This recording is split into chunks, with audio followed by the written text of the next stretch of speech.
취득가액이 사실은 다 문제예요. 그렇죠? 양도가액은 지금 뭐 큰 문제가 없잖아요. 크게 문제가 없는데 취득가액에서 다 문제가 발생하는데, 취득가액은 취득 시 취득가액하고 부대비용, 보유 시는 자본적 지출이에요. 양도 시는 양도비, 이 세 가지로 나누어서 설명이 들어간다. 그래서 필요경비 중에서 취득가액과, 그거를 아까 제가 그랬잖아요. 취득가액과 기타 필요경비, 기타 필요경비로 구분하되, 기타 필요경비는 세 가지를 취득 시, 보유 시, 양도 시로 세 가지를 가지고 설명을 드렸잖아요. 요게 취득가액이 실가면 요것을 실제 비용으로 처리하고, 요게 환산가이거나 매매사례가이거나 감정가액이면 실가가 아닐 때는 요거는 뭐라고? 요걸 못 쓰고 계산공제로 간다고 그랬잖아요. 그렇죠? 다만 계산공제액도 환산가액 플러스 계산공제액이 실제 지출된 금액보다 작으면 예외적으로 실제 지출된 비용을 갈 수 있다. 이게 대원칙이에요. 대원칙. 그래서 자, 중요한 거는 취득가액 계산이 복잡하고 난해한데 매입하는 경우하고 자기 건설하는 경우가 있을 거예요.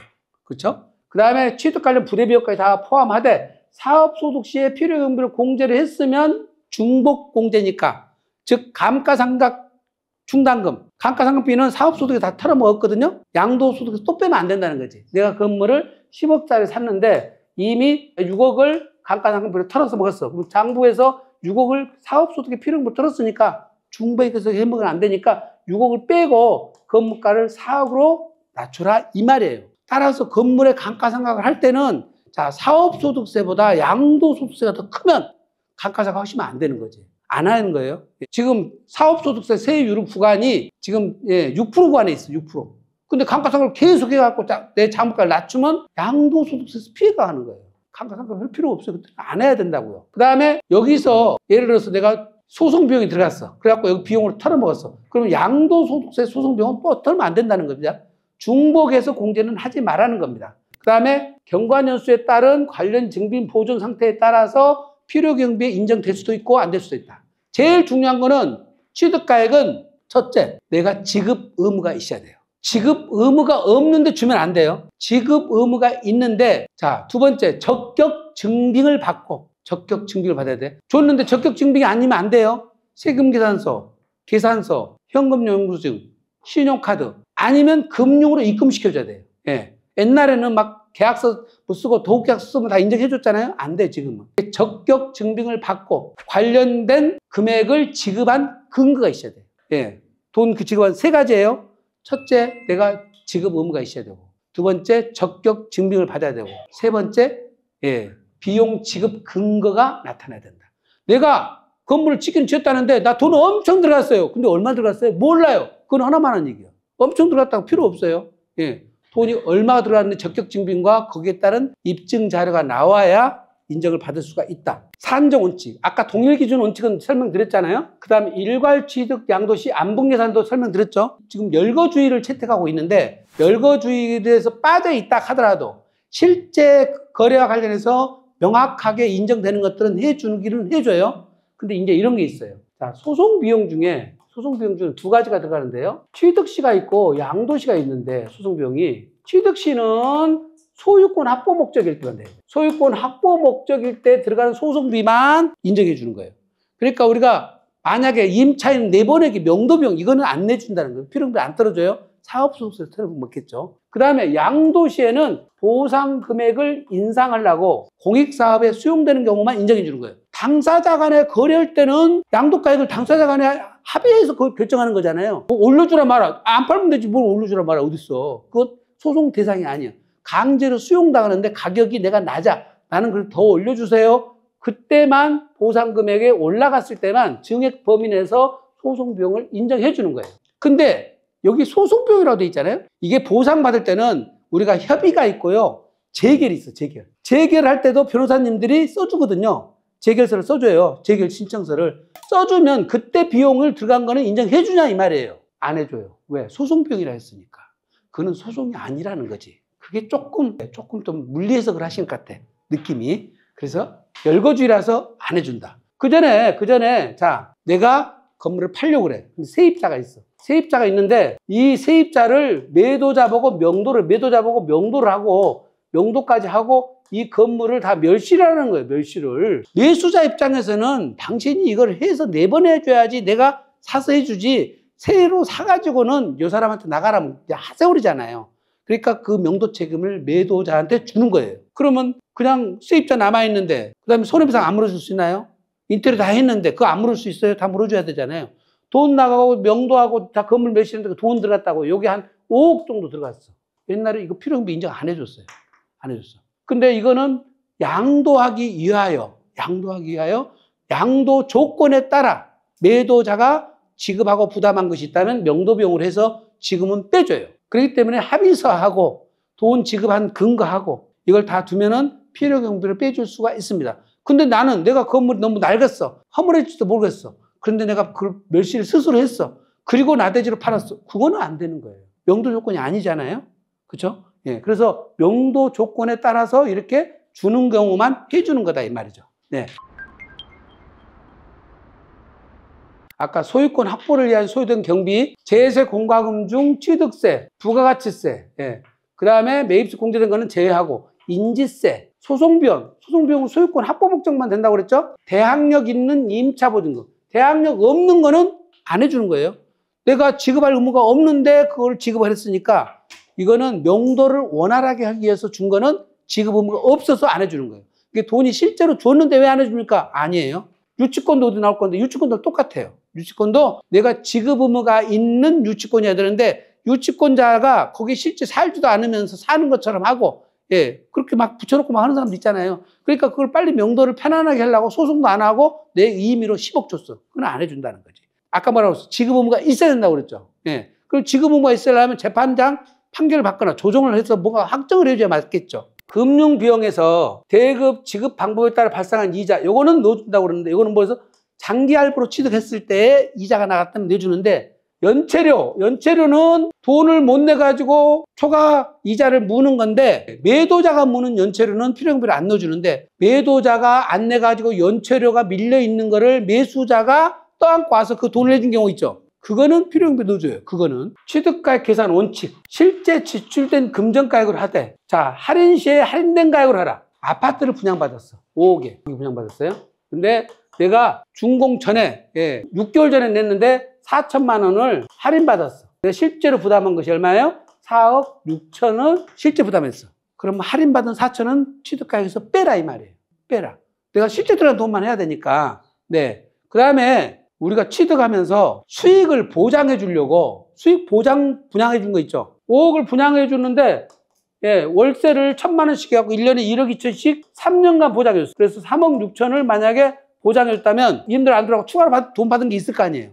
그렇죠? 그럼 분양가에서 그럼 빼야 되겠죠. 그럼 빠지는 거예요. 그것도 빠지는 거예요. 요거는 아시는 내용이지만 설명을 해보면, 당초 취득자의 취득가를 양도자의 취득가에 적용하는 경우는 2월과세 적용한 거, 부당의 계산 부인, 그 다음에 재산 분할로 취득하는 거. 지금 SK가 지금 떠들썩하죠. 지금 저거를 주식을 팔아서 돈을 주면 어떤 일이 벌어져요? 주식 양도 대금에 양도세 물어야 되고, 그렇게 해서 현금으로 주면은 세금이 또 나가는 거예요. 지금 현재 판결난 것은 재산 분할 판결이에요. 손해배상 판결이 아니죠. 주식을 재산 분할해갖고 주식으로 주면 어떻게 돼요? 세금 안 물죠. 대신 지분이 넘어가죠. 최대주주가 누가 바뀔 수도 있죠. 몰라요. 바뀌는지 안 바뀌는지 모르겠어요. 어쨌든 경영권에 이제 심각한 일이 벌어질 수도 있겠죠. 예. 거기같이 재산 분할로 들어가면 당초 취득가액이 원 주식 액면가로 가보죠, 이제. 그 다음에 노소영 단장님이 팔 때에 거기서 양도세를 내는 거예요. 나머지 미용까지 얘 왜 신경을 쓰나? 궁금하긴 해. 저걸 어떻게 마련해서 저 돈을, 참. 취득가액 포함되지 않는 거, 이거는 뭐 어려운 얘기는 아닌 것 같으니까 한번 쭉 보시고요. 취득가액 의제 중에 상속증여재산가액. 상속증여재산가액 취득가액 의제하는 것은 조금 문제가 있습니다, 사실은. 예, 문제가 있어요. 상속증여재산가액 자체가 실제 거래가액이 아니거든요. 근데 이제 여러 가지 이유를 들어서 지금 실제 거래가액이라고 하고, 옛날에 이것 가지고 소송을 해서 제기했습니다. 상속증여자산이 왜 실가냐? 예, 상속증여 당시 평가액이거든요. 평가액인데 이 평가액 중에는 시가가 있고요. 보충적 평가 방법이 있거든요. 시가는 우리가 말하면 매매, 당해자산의 매매가액, 감정가액, 공매 수용가액. 네. 요거는 어떻게 보면 시가 맞죠? 이게 시가가 맞죠? 실제 가액이잖아요. 상속증여일부터, 상속일로부터 6개월 전, 상속일로부터 6개월 후 이 사이에 가액이라고 하는 이 가액들이 있으면 요거는 시가라는 거예요. 시가. 시가. 시가가 없으면 유사매매사례가가 있어요. 유사매매사례가예요. 유사매매사례가액까지 시가로 봐줘요. 근데 요 금액 네 가지, 여기 세 가지에 1 플러스 2, 요 두 가지가 없으면 보충적 평가 방법으로 가는데 토지는 개별 공시지가, 건물은 기준시가, 주택은 개별주택 공시가격, 공동주택 공시가격. 그럼 어떻게 되죠? 이게 다 기준시가잖아요. 이게 기준시가로 평가되어 있는데 이 기준시가로 평가된 것을 실가로 의제해버렸단 말이에요. 실가로 의제해버렸어요. 이게 문제라는 거지. 지금 만약에 이게 실가로 의제 안 했으면 어떻게 되는 거예요? 상속 증여받은 자산을 환산가격으로 할 수가 있죠. 시가 의제 안 했으니까. 요거는 시가, 요거는 기준시가로 봐서 환산가격으로 해야 더 합리적인데 우리 세법에서는 실가 의제를 시켜버린 거예요. 이게 역사적으로 상당히 의미가 있었거든요. 자, 2006년 12월 말까지는 기준시가 과세 체계에서 임의실사라는 게 있었어. 임의실사. 무슨 얘기냐면 내가 기준시가에 의한 양도 차익보다 실제로 양도 차익이 적으면 내가 실사 신청을 할 수 있다는 거죠. 그게 임의실사예요. 그때 그 실사 신청을 하려면 양도가액과 취득가액 양쪽 다 실질거래가액이 확인되는 경우만 해줬어요. 따라서 상속증여는 임의실사가 안 됐어요. 안 됐어. 그거를 해주려고 실가 의제를 시켜준 거예요. 기준시가 체계에서 임의실사를 할 수 있도록 해주려고 실가 의제를 해줬다고요. 지금은 어떻게 가서 기준시가 과세 원칙이 아니라 실가 과세 원칙으로 와버렸잖아. 그러면 지금 실가 의제해 준 것이 납세자한테 불리해요, 유리해요? 불리하잖아요, 지금. 환산가로 가는 게 유리한데 환산가를 못 가게 막아놔버렸잖아, 지금. 그래서 실가 의제를 해버렸기 때문에 환산가로는 못 간다. 자, 대신 취득가액이 실질거래가액이면 필요경비는 실제 들어간 비용대로 한다고 그랬죠. 상속증여재산은 실질거래가액으로 의제를 했기 때문에 필요경비를 실제 들어간 비용으로 해줘야 되는 거예요. 계산공제액이 아니에요. 거기는 유리하죠. 그거는 유리하죠. 대신 보충적 평가 방법으로는 못 간다. 대신 상속증여재산을 소급감정을 할 수 있냐 없냐 가지고 지금 다툼이 많아요. 근데 지금 현재 법원에서는 소급감정도 가능하다고 지금 하고 있는데 국세청은 2021년 1월 1일 이후부터는 증여는 소급감정이 안 된다고 주장을 해요. 안 된다. 상속증여재산은 세무서장이 결정을 했으면 이 결정된 가액이 양도당사자의 취득가액으로 가기 때문에 소급감정 안 된다. 이렇게 국세청은 얘기를 하고 있어요. 근데 최근에 무슨 판례가 나왔냐면 그러면 세무서장이 결정을 하고 통지를 해줬어야 되는데 통지가 빠져버렸어. 그럼 결정이 있었냐 없었냐? 결정이 없었다는 거예요. 그러면 세무서장 결정하지 않았잖아. 그럼 소급감정이 가능하잖아. 이렇게 해서 소송을 하고는 있어요. 혹시 그렇게 해서 소송이 할 수 있는 사람이 있으면 그런 거는 이제 한번 전문가를 찾아가서 상의를 하시라고 하시면 될 것 같아요. 자, 환산가액 적용 시 유의사항. 환산가액. 그러니까 결과적으로 2007년 1월 1일 이후부터는 거의 실질거래가액이 존재하기 때문에 환산가액이 안 되는데 2006년 10월 말 이전에는 어쩐다? 기준시가로 신고한 때라서 그때 이제 환산가로 신고할 가능성이 높은데 자, 보세요. 전 소유자가 이 경우에 실질거래가액으로 신고를 했어요. 나한테 파는 사람이 2006년 10월 31일에 고가주택이거나 그때는 6억이었어요. 부동산을 취득할 수 있는 권리거나 미등기 양도자산이거나 취득 후 1년 이내 단기 양도거나 부동산 투기 지역에 소지한 부동산이거나 1세대 3주택에 해당하거나 이미 실사에 의해서 실사 신청했거나 전 소유자가 실질거래가액으로 양도소득세를 신고를 했다면 국세청에 그 자료가 남아있다는 거죠. 그렇죠? 근데 그 사람들은 다운계약서를 써가지고 예를 들어 10억이라고 양도가를 신고했어. 근데 나는 계약서가 15억짜리 계약서가 있는 거예요. 안 맞죠? 양도자가 제출한 검인계약서가 진짜예요? 내가 갖고 있는 실제계약서가 진짜예요? 내가 갖고 있는 실제계약서가 진짜죠. 내가 갖고 있는 실제계약서 진짜면 요걸 인정을 해줘요. 그럼 어떻게 되죠? 전 소유자 추징하죠. 추징해야 되는데 양도소득세는 10년이 지나버리면 완료. 추징을 못하는 거예요. 추징을 못하니까 어떻게 세무서에서는 잘 인정을 안 해주려고 그래요. 중요한 거는 이때 내가 거래 당시에 작성됐다는 계약서임을 입증하면 되는 거예요. 지금 와서 소급 작성하면 안 되겠죠. 그때 당시에 거래 당시 작성됐다는 계약서라는 것을 입증을 어떻게 국세청의 문서 감정반이 따로 있어요. 거기다 감정을 시키는 거예요. 이게 잉크 색깔, 변색 정도, 종이 재질에 따라서 이게 몇 년도 종이고 무슨 글씨체가 어떻게 나오고 아래 한글로 썼으면 아래 한글 피체까지 다 나와요. 그러니까 가짜로 하면 다 걸리겠죠? 지금 작성해갖고 인주 지금 찍으면 금방 밀려불잖아, 이거. 애들 보고 오줌 싸라갖고 또 햇빛에 말리고 막. 예, 좀 오래된 계약서인 것처럼 가장을 해도 다 걸린다. 또 한 가지는 국세청에 건물 지었다든지 이런 거는 세금계산서 주고받은 근거들이 다 있어요. 또 한 가지는 여러분들이 2006년 1월 1일부터 부동산 거래 실거래제인가요?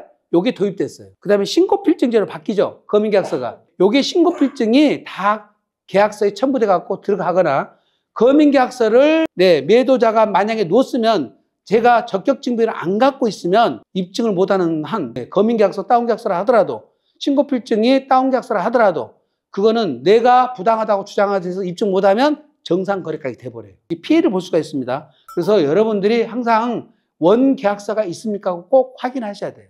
자, 문제는 내가 환상가액으로 신고를 해놨어. 환상가액으로 신고를 했는데 요게 파시는 분이 주택공사에서 분양받았어요. 근데 분양계약서가 매수자한테 넘어가 있어. 보통은 지금은 등기 넘어갈 때 계약서 등기 권리증이 안 따라가죠. 옛날에는 막 저장도 붙어서 갔잖아요. 3개, 4개가 막 따라다녔잖아. 요즘에는 전소유자 빼버리죠. 빼버리는데 이상하게 붙어서 가 있는 경우가 있어요. 국가에서 권한 있는 분이 매수자한테 전화를 해요. 혹시 전소유자 분양계약서 붙어 있나요? 아, 네, 붙어 있네요. 우리 필요 없는데 왜 따라왔죠? 아, 그래요? 그러면 사진 찍어서 카톡으로 저한테 하나 보내주실래요? 아, 예. 이러고 사진 찍어서 바로 보내줘. 그럼 어떻게 돼? 실질 거래가액이 확인된 경우에 해당돼. 두 번째, 국가나 지방자치단체 법원은 본인이 가면 없다고 얘기할 수 있어요. 근데 국가에서 세무서에서 공문이 가면 그 다로 다 나옵니다. 그 다음에 준공공기관 있죠. 뭐 마을금고, 뭐 은행들 여기다가 조회하면 전부 백발백중 다 나옵니다. 국세청은 자료를 확보하는 것이 굉장히 쉬워요. 근데 납세자들은 굉장히 어려워요. 근데 나는 확보하려고 노력을 했어. 그러면 행정정보 공개 요청을 해라고 내가 국가에다 했더니 그런 문서 없어서 나 회신을 못 해주겠다. 근데 이렇게 회신을 못 해주겠다 해서 나는 몰랐다. 그럼 가산세 부과는 내가 억울하죠. 그렇잖아요. 그게 내가 노력을 해야 돼. 특히 국가나 지방자치단체 거래한 것들을 내가 계약서 없고 공매, 경매, 낙찰 것이 없다고 그래가지고 난 모른다. 그거는 안 돼요. 내가 분명히 조회를 보내서 회신을 받아서 신고를 하셔놓으시면 가산세 부과가 면제 사유가 될 수가 있겠죠. 네. 근데 그런 노력도 안 하고 나는 몰랐다. 이거는 안 됩니다. 안 돼요. 매수자를 통해 확인할 수 있는 사항이 뭐예요? 검인계약서, 거래가액, 그 다음에 신규 분양서, 이거 아까 따라간다고 그랬죠? 매수자 등기 권리증이 붙어 있으면 이거 따라간다고 그랬어요. 자, 양도일로부터 5년 이내 신축된 건물인데 양도가액이 불분명한 경우라서 환상가액으로 과세가 들어가면 가산세만 5% 먹어요. 가산세 5% 먹어요. 그러니까 지금 최근에는 건물 짓고 그럴 때는 적격 증빙 다 받으셔야 돼요. 부가세 다 주더라도 환급 다 받으셔야 됩니다. 그래서 5% 가산세가 굉장히 커요, 이게 5%가. 그래서 굉장히 큰 가산세니까 꼭 거래증빙 갖추라고 알려드릴 필요가 있습니다. 여기까지 꼭 알 필요는 없어요. 다만 자, 건물을 내가 지었든지 매수했든지 내가 임대소득이 복식기장 의무자다 그러면 이걸 취득할 때 장부가액 잡아놨어요. 토지값 얼마, 건물값 얼마라고 잡아놨어요. 우리가 장부가액 잡아놓은 것이 재무제표 원장에 다 나타나고 손익계산서, 그 다음에 대처제표 다 나타나거든요. 이렇게 나타나는데 중요한 거는 요게 장부가액에 10억 잡혀 있어요. 근데 이거 모른다고 해서 환산가로 했더니 환산가로 8억이야. 8억. 근데 10억으로 장부가액이 잡혀 있는데 요게 많잖아요. 장부가액이. 그러면 이때 나는 장부가액 아까는 원장하고 대차, 대제표하고 손익계산서하고 세무서에 신고한 자료에 의해서 다 나타나기 때문에 이것이 장부가액이 실가라고 내가 인정받을 수 있느냐 이 말이에요. 국세청은 당신 살 때 계약서 내놔. 세금계약서 내놔. 지금 말씀은 밑서류, 로우 데이터가 객관적인 데이터가 나오지 않으면 이 장부가액은 인정 안 해줘요. 안 해줘요. 이게 다 근거 자료가 있어야 됩니다. 적격 거래 증빙이 다 있어야 되고 또는 어떤 경우는 대금 지급 사항까지 확인시키라고 그래요. 왜냐하면 균식값에서 너무 높은 금액을 썼어요. 어떤 사람 이런 사람도 있습니다. 실제는 10억 주고 사놨는데 그때 계약서를 아예 20억짜리 써놓은 사람이 있어요. 근데 보니까 주변 거래가격도 안 맞아. 감정평가도 한 12억밖에 안 나왔어. 근데 어떻게 20을 거랬냐는 거지. 그러면 대금 입증까지도 하라고 그래요. 그래서 원칙은 거래 당시 작성되어 있는 매매계약서가 인정되고 영수증이 인정되지만 가끔 이렇게 이상거래한 것들은 인정이 안 된 경우가 있다. 자, 반대로 장부가액은 10억이라고 되어 있어요. 근데 내가 환산가액이 15억이야. 그래서 장부가액을 부인하고 15억 환산가로 신고를 해놨어. 또 그때는 국세청은 놀부계산해. 또 장부가액 있잖아, 10억. 10억 우리 인정 못해. 이런단 말이에요. 예, 항상 국가는 예, 자기 유리한 대로 해석을 하잖아요. 대법원에서는 뭐라 했냐? 장부가액이라는 것은 기록에 따라서 이게 실질거래가액이라고 간주되지 않는다는 겁니다. 이거는 하나의 숫자에 기록을 해놓은 것이고 여기에 대한 실질거래가액을 주장하려면 이 부동산과 거래와 관련된 객관적 자료가 있어야 된다는 거예요. 그렇기 때문에 장부상에 나와 있는 이 10억은 실질거래가액이라고 인정 안 하는 것이 맞다는 것이 대법원 또 태도예요. 예, 그래서 이렇게 장부가액 갖고 있는 분들, 본인들이 거래하시면서 장부가액 혹시 있다고 그러면은 이게 실제 인정받을지 못 받을지는 예, 관련 자료를 가지고 세무사님하고 상담 한번 받아보신 다음에 하시는 게 좋을 것 같습니다. 나머지 뒷부분은 기타 필요경비는 중요한 거 아니니까 한번 쭉 읽어보시고 세액계산과 관련된 부분은 다음 시간에 특수거래 양도차익 계산하면서 같이 해보도록 할게요. 도움이 되셨나요? 네. 수고하셨고 끝나고 네. 식사가 아마 준비되실 것 같아요. 네, 식사를 같이 하시고 가시는 걸로 했으면 좋겠습니다. 감사합니다.